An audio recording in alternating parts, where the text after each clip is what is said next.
जिलापालଙ୍କ द्वारा रथ उपरे छेरा पहरा पल्लीरू दिल्ली पर्यंत पवित्र रथयात्रा पालन करुथिबा बेले ग्रामांचल यह धूमधाम होछि। रथयात्रा पालन कर सबुठी हस उल्लास परिलक्षित होछि।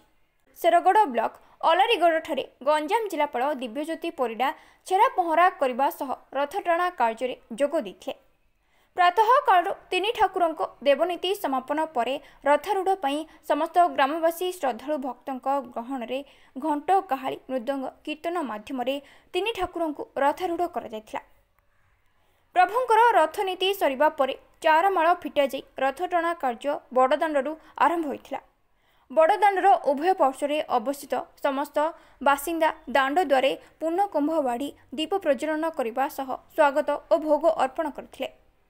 समग्र अंचल भक्तिमय परिवेश सृष्टि होता। जिलार जदियो गुरुदायित्व मो उपरे रही किंतु रथरे छेरा पहरा करी जो आशीष मिली ताहा साधारण जनता पई उद्दिष्ट थिला बोली गंजाम जिलापाल प्रतिक्रिया प्रकाश करछन्ते। रथटଣା होइथिबारु एक नूतन उन्मादन भावना ग्रामवासी मध्य परिलक्षित होइछि। शेरगढ़ अखिल कुमार पट्टनायक रिपोर्ट।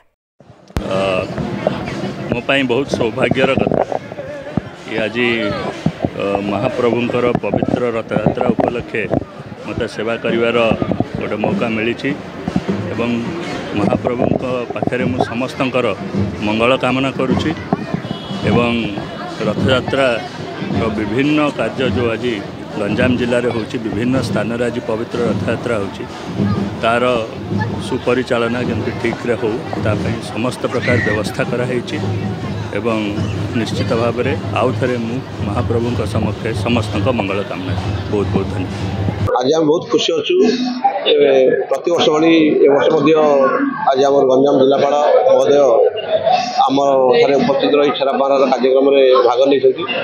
आज अंचलवासी बहुत खुशी अच्छा मुझे जगन्नाथ प्रार्थना करी जे प्रभु जगन्नाथ जब घोषयात्रा को आज बाहरती बाहर को समस्त को भल आशीर्वाद दिंतु समस्त से भल रखु।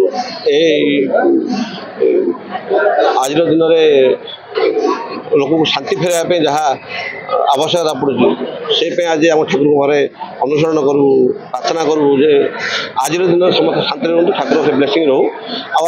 एरिया लोग बहुत खुशी अच्छा हजार हजार जनसमागम आज अच्छी घोषयात्रा देखा लगी बहुत सब भगवान का आशीर्वाद आमे तो निमित्त मात्र ग्रामवासी अंचलवासी भगवान आशीर्वाद भल हो गोटे निरा परंपरा को जो धरी नहीं बहुत खुशी अच्छे।